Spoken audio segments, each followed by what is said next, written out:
The Cyclic Assembler is a machine from the Thermal Expansion mod pack that operates like an automated crafting table. To craft one, you'll need a chest, 2 tin gears, a machine frame, 2 copper gears, and a redstone reception coil.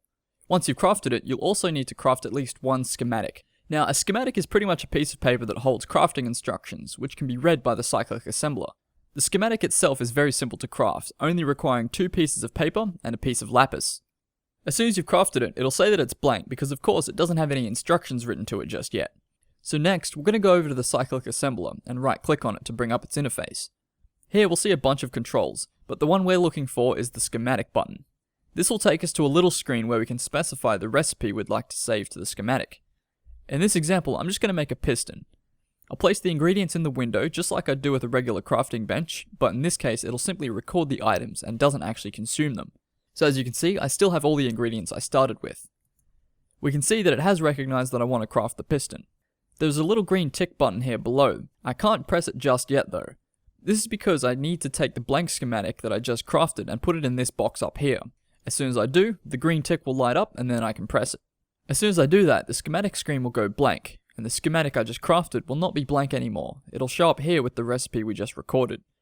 Schematics are rewritable, so if you want to craft a different recipe, simply repeat this process and the schematic's previous recipe will simply be overwritten. Now to actually get the Cyclic Assembler to start crafting items automatically, I'll first need to provide it with power.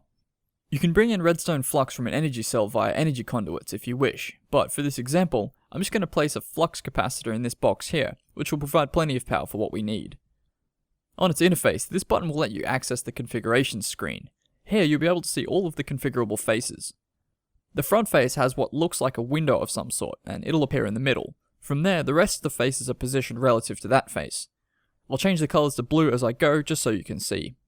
This one here is the top face. This one here is the left. This one is the right.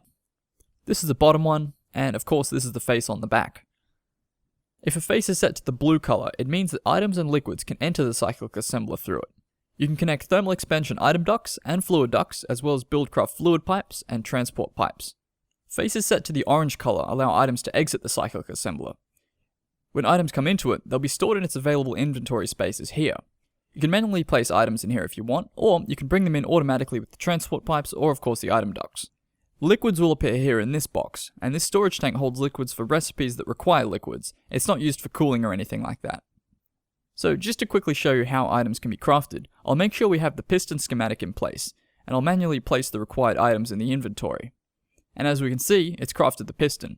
Hovering your cursor over the internal energy buffer meter here, we can see we have a total of 24,000 redstone flux, but we only have 23,998 remaining, meaning that the piston used a measly 2 redstone flux to craft. This might change with future updates to the Thermal Expansion mod pack however, so if you're in doubt, just check the wikis. Completed items will build up here in this box by default, but you can automatically output them to nearby inventory spaces by setting an output face. So here I have a chest on the left side, so I'll set the left face to orange and the piston will now show up in the chest. This button at the top here will show you the Cyclic Assembler's energy consumption. It'll use a maximum of 20 redstone flux per tick. Right now its usage is 0 because we're not crafting anything, but when it is running, this amount will be anywhere between 0 and 20 redstone flux per tick. This part is optional, but there's also a redstone control panel here on the interface, where you can set the Cyclic Assembler to respond to certain redstone inputs. It'll work as normal even if you don't change any of the settings in here, however. If you found this video helpful or informative, please give it a like, and if you want to see more tutorials like this one, you might want to consider subscribing. If you have any questions, please post them in the comments, and have a great day!